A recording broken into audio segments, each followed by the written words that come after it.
Hello everyone welcome back to my video. स्वागत छ हजुरहरुलाई मेरो अर्को नयाँ भिडियोमा। अहिले चाहिँ म रेडी भएर निस्किसकेको छु। कहाँ जाँदैछु त्यो चाहिँ मेरो भिडियो लास्टसम्म बनिरहनु होला, तब तपाईहरुलाई थाहा भइहाल्छ। अहिले चाहिँ म छु गाउँको स्कुलमा। गाउँको स्कुलमा खाना थियो, त्यहाँ खानापिना गरिसकेर बसिरहेको थियौँ। अहिले नै आइपुगेछ हामीहरुको दुईटा बास दिएको रहेछ। एउटा बास चाहिँ अगाडिको गाउँबाटै फुल भएर आयो, यो चाहिँ त्यो नेक्स्ट बस र हामी चाहिँ त्यो बसमा उठिसकेको छौँ र सबैजनाले आफ्नो आफ्नो जुन चाहिँ ट्रेडिसनल ड्रेस हुन्छ त्यो लगाएको थियौँ। हामीले नेपालीकै ड्रेस, आसामिसले ड्रेस लगाएको थियौँ र सबैजना अहिले हामी निस्किसकेको छौँ र भेला भइराख्नु भएको छ।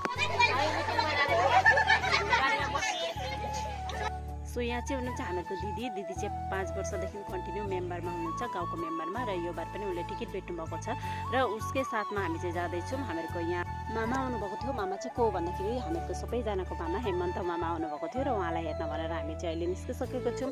सबैजना जति पनि अब दिदीको सपोर्टमा छौँ, सबैजना निस्किसकेको छौँ।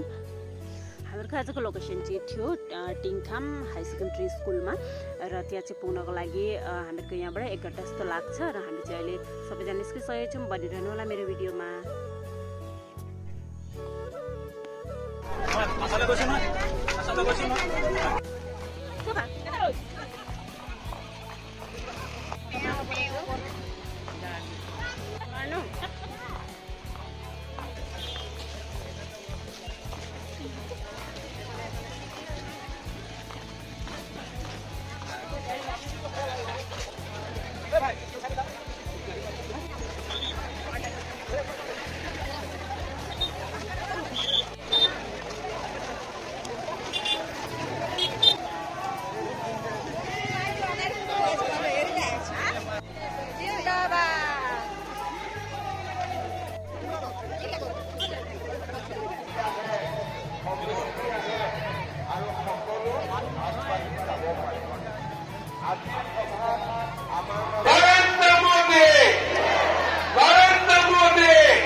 আমাৰ আই মাতৃ বয়োজ্যেষ্ঠ ব্যক্তিসকলে এই প্ৰশ্নবিলাকৰ উত্তৰ বিচাৰি আমি 15 বছৰ পাৰ কৰিলো।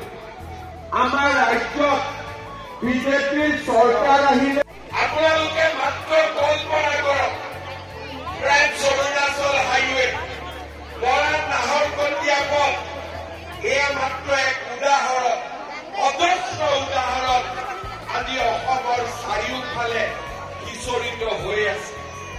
শ্ৰদ্ধাৰ ৰাইজ, কংগ্ৰেছৰ দিনত কোনটো আঁচনি আৰম্ভ হৈছিলে, কোনটো উন্নয়নমূলক কাম হৈছিলে, আজি তেওঁলোকে জবাব দিব নোৱাৰে, তেওঁলোকে উত্তৰ দিব নোৱাৰে।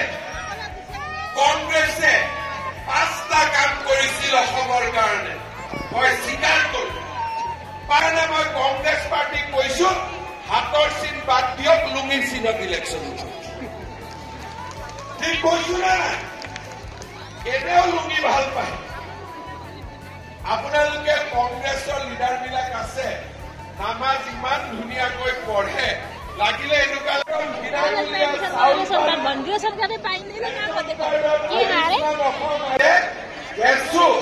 কম দামত দিয়াৰ আপোনালোকৰ দায়িত্ব আজি মই লৈ থৈ গলো। হ'ব,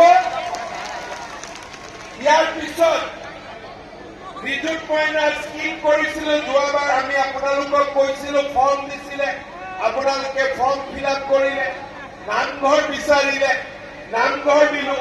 25,000 নামঘৰ যোৱাবাৰ দিলো আৰু পাৰিলে বাকী থকা নামঘৰখিনিকো এইবাৰ আৰু 1.5 লাখ কৰি 2টা ইনষ্টলমেণ্টত 3 লাখ টকা দিয়াৰ আমি ব্যৱস্থা কৰিম। বিদ্যুৎ মইনা আঁচনি এইবাৰো চলি থাকিব। লগত আমি আৰু 2টা আঁচনি আনিছো ছাত্ৰ ছাত্ৰীৰ কাৰণে। কি আঁচনি? এটা হ'ল, যিবিলাক ল'ৰা ছোৱালী ডিগ্ৰী পাছ কৰিব আৰু দেউতাক মাকৰ পইচা খুজিব, তেওঁলোকে লাজু কৰে যে ডিগ্ৰী পাছ কৰিলো।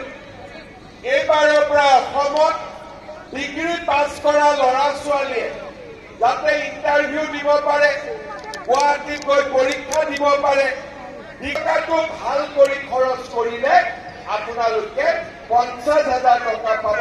এইটো মই আজি আপোনালোকক কৈছো। কোনোবাই কয় যে গছ লগোৱাৰ কাৰণে টকাটো দিয়ক।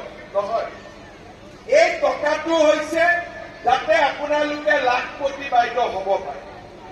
প্ৰথম 10,000, 10ৰ পিছত 25,000, 25ৰ পিছত 50,000। কিমান টকা আমি দিব লাগিব? আমাৰ অসমত 40 লাখ বাইদেউ আছে। 10,000 টকা কৰি দিলে মোক 4,000 কোটি টকা লাগিব। অলপ পইচাটো যোগাৰ কৰি ললো, তাতে অসুবিধা নহয়। কিন্তু বিজেপিৰ ভিতৰতে দিব, ঠিক আছে? 2গৰাকী 3গৰাকী দি গাঁতৰ ভিতৰত সোমালেও গাঁতৰ পৰা উলিয়াই আনিও জেলত পঠোৱা হয়। আমি কাকো ক্ষমা নকৰো।